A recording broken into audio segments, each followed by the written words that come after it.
Hello everyone! Welcome and welcome back to my channel. In this video, I'm going to show you guys how I cook my adobong pusit or squid adobo. As you can see, I already add my cooking oil. Then, let's add our onions. Ayan po mga kaibigan. Ilagay lang po natin ang onion and we are going to saute our onions for 1 to 2 minutes until our onions turn into light brown. Ayan.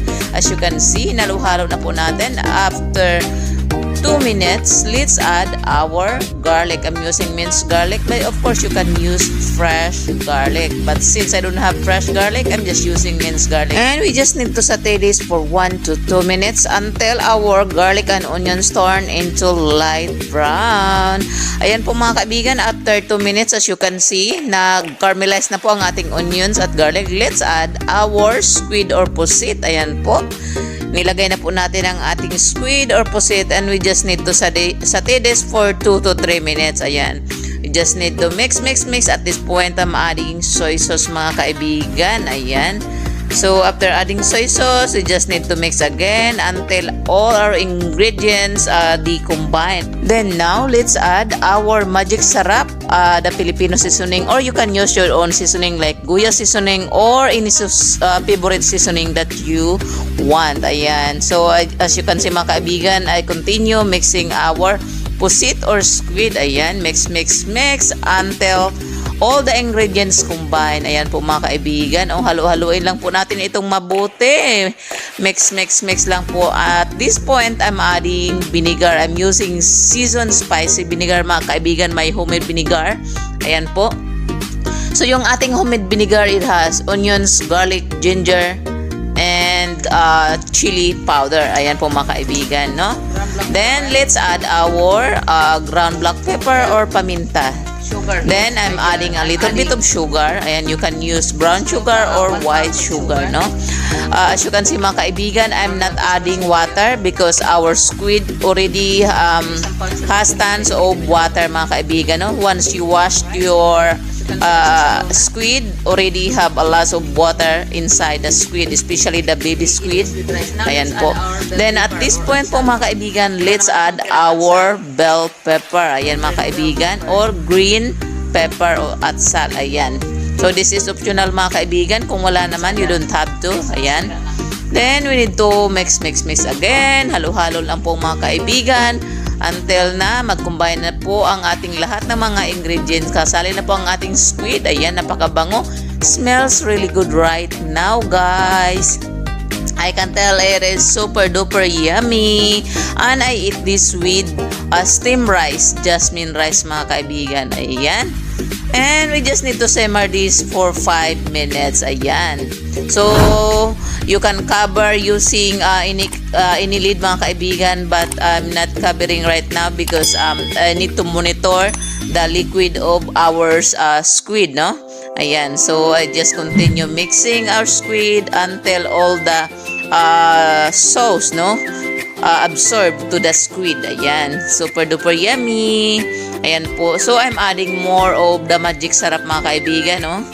Ayan, Filipino seasoning. But like what I said, you can always use your own favorite seasoning like Guya seasoning, etc. Ayan po mga kaibigan. So, halo-halo lang po natin ito mga kaibigan. And this is almost done mga kaibigan, no? 2 more minutes mga kaibigan and this is ready. Ayan. So, again, I just need to cook this for 5 to 7 minutes. Ayan. So, right now, I'm tasting if the flavor is good or what is missing, if need more soy sauce or need more vinegar. But right now, the flavor is perfect. The best na mga kaibigan. Oh my gosh, make me hungry. Anyway, our rice is already cooked and we can eat really soon. Ayan. This recipe is super duper yummy and delicious. Ayan. Especially the baby squid mga kaibigan is not that chewy, no? So, that's the good thing about the baby squid. They are tender and yummy. Ayan. As you can see mga kaibigan, I keep continue mixing our squid until the sauce, no? The liquid like reduce. But we don't want our squid like super dry. we need to keep our squid that it has a little bit of liquid or sauce. Because with this with rice, you know, we need sauce for our rice. Ayan po mga kaibigan, no? Napakasarap na pong tingnan mga kaibigan. So after 5 minutes, this is it pancit. This is already ready and done mga kaibigan. Ayan. So yeah, the flavor is really good right now mga kaibigan, no? I can't wait. So I need to prep my jasmine rice so that we can eat mga loves. Ayan.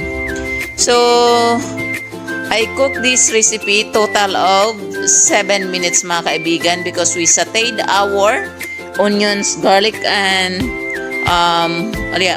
onion for 2 minutes. Ayan po. That's why total of 7 minutes. Alright?